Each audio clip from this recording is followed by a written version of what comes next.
women find it very difficult to get into the political arena. The reasons are forwarded, and as I said, to an extent I do believe with them, they find it very hostile. Okay?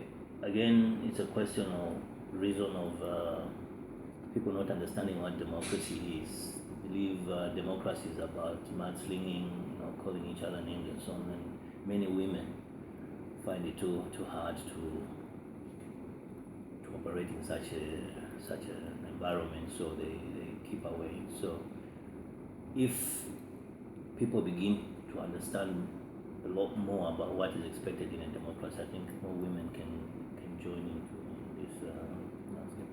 So that's another challenge. Another challenge is that of the youth.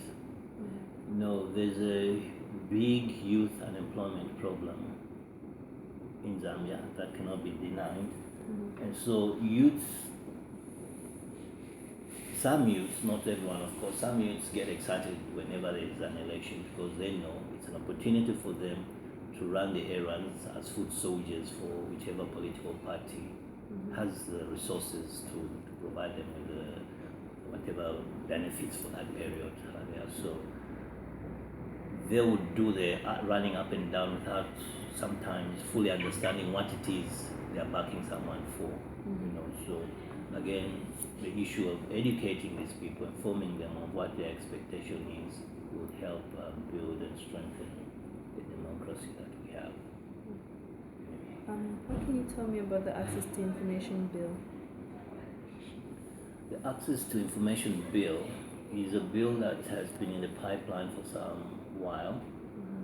And for those of us in the media, it's something I think, although it's not exclusively for us in the media, but I think it's one bill that we've been craving for. Firstly, because it will help us, get the kind of information that needs to get out to the public. It will provide transparency in the way that public resources, human resources are being used, and would then also be able to track whatever resources that come into whatever department or ministry, without being constrained by the issue of this information being classified, confidential, and so on. So, but for the other members of the public, it also helps, for instance, in them getting to know the stages of, say, an application they've made, land allocation, or whatever other issue that requires transparency. Because a lot of times, sometimes wrongly, sometimes correctly, public officers are accused of corruption or bias towards allocation of, say, a piece of land or position in school, college, university, and so on. But if there was transparency, which would be provided by this act, then such accusations would either be allayed or be confirmed as it were. People would have the right to this information. Do you think all citizens should have access to information? Absolutely. They must have access to information because the kind of information varies from person to person. I may want the information for the purpose of writing a story and getting it concluded. So someone in the village may want that information to find out how the fertilizer has been distributed in his or her community. So everyone surely should have access to information. Okay. Tell me about the policy, the process of making a bill. Okay, this particular one, there is a bill that is presented in Parliament either by an individual MP who tables it before Parliament, and it's debated amongst the MPs. If it goes through the first reading, it goes for further refining to the second reading, and then government will then respond to that and present the bill for the final reading. And if Parliament then approves it, it goes to the executive for assent. So this bill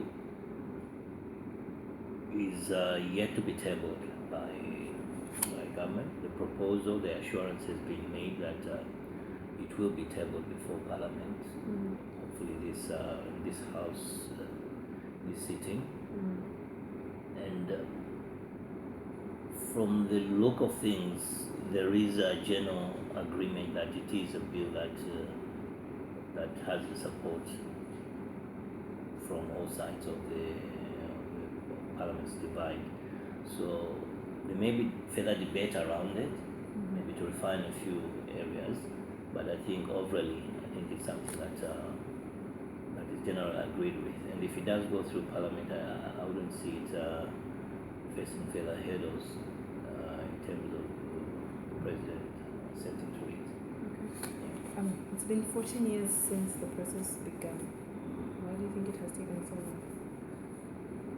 I think the problem, I may not have the full information, but from my thoughts, it's the anxiety about not fully understanding the benefits of such a law. The anxiety may arise from certain people who think that every document then is for public information. Okay, but I don't think that's the way it may be. But then there may arise the question that how then do you determine what is confidential and what is top secret and therefore cannot go into public domain? And that's the area I think that needs to be ironed out by further debate in Parliament. And I think that's where the hurdle has been. Of course, there are certain laws that inhibit publication of information, especially when it comes to security issues and so on of the nation. Of course, you can't publish that, but then it must be clearly stated on what should and what should not be published. But for certain information, surely there shouldn't be any reason why anything should be classified as top secret or confidential, even if it's stated as such. I think there must be a time frame by which that tag should be removed. It may be confidential if the process is still ongoing, but once approval is given, like now, yes, we are releasing, for example, $100 million for a road construction. Why should it be a secret? And this money is going to this construction firm, and the process of procurement was this and this. There's nothing confidential about that. Let the people know that this is money that has been released. It's gone to this company. The specifications of the job they are doing is this and this. All that information must be available so that the public can monitor as well. If the specs are a road should be 5 meters wide, and by even their basic calculation they see a road is 4 meters wide, then they raise the issue about why the specs are different from what was originally agreed. So there's nothing confidential about that. It's just monitoring how the money is being spent and whether it's been spent prudently. Okay. Were you part of the process of this bill? Not directly, but we have had discussions with colleagues in the media, as well as the parliamentary committee on the media, parliamentary committee on the media has on a couple of occasions asked for our opinion about this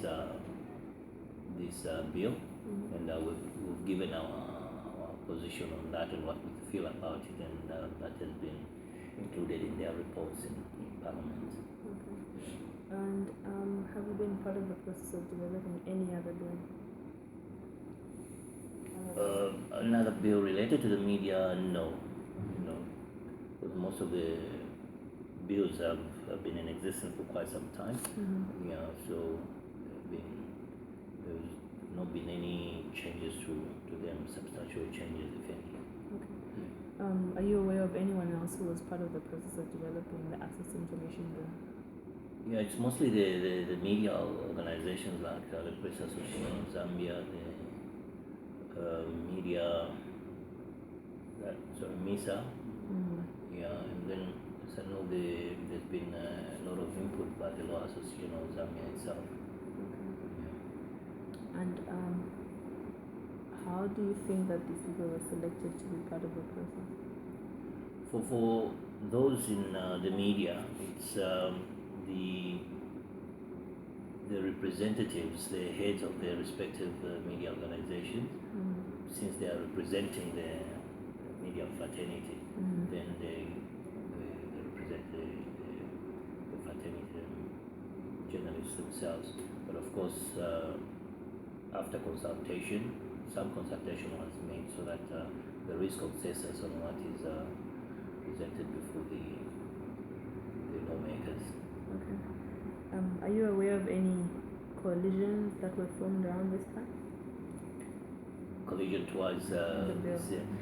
yeah, well, collision, I'm not fully aware, but I know that the media organization, these people with one voice, they were all for this bill to be passed into law, and it has been since the start, and that sense, yes, that's the collision that has been there. Okay. Do you think that government has been responsive to the views of other stakeholders who were involved in the process? To an extent, yes, and that answer stems from the assurances that government has given that it will, sooner rather than later, table this bill before Parliament. And I'm very hopeful, as I said earlier, that it will be tabled in this current sitting of the House, this Parliament. In your opinion, what would you say are the main requirements to enact the bill?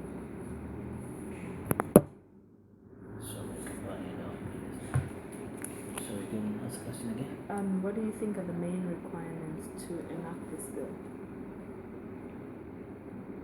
The main requirements, I think, for me, to ensure that this bill is in conformity with other laws. There's no duplication or contradiction with other laws. Because as I indicated earlier, there's certain information, say secrecy act and so on, which may inhibit certain information from being available to the public. So the writers of the law, we have the concept of what we want as journalists, for instance, or indeed other members of the public who want information, but then the writers of the law should then interrogate every word of this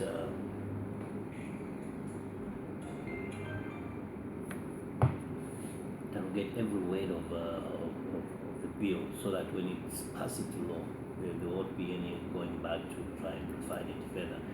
Well, of course, maybe one or two areas may be overlooked or may not be thought of as a hindrance, but then by and large, when it is eventually passed into law, there shouldn't be any to and fro movement of the same.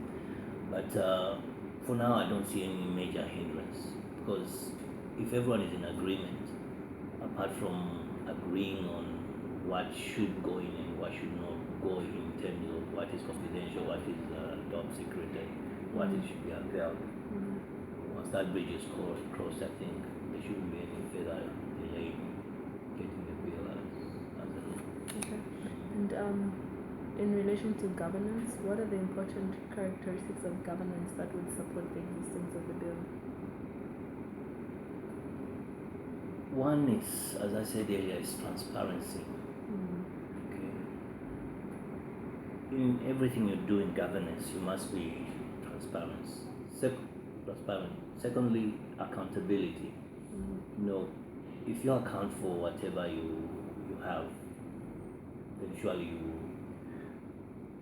you'd be working according to the public expectations. And then there's also the issue of separation of authority or power. Not everyone should do everything. There must be other people to provide those checks and balances, or to do the work that they're supposed to do and someone else carries it. So I think around that area, then I think we'll be able to get what it is that we seek to achieve. Okay.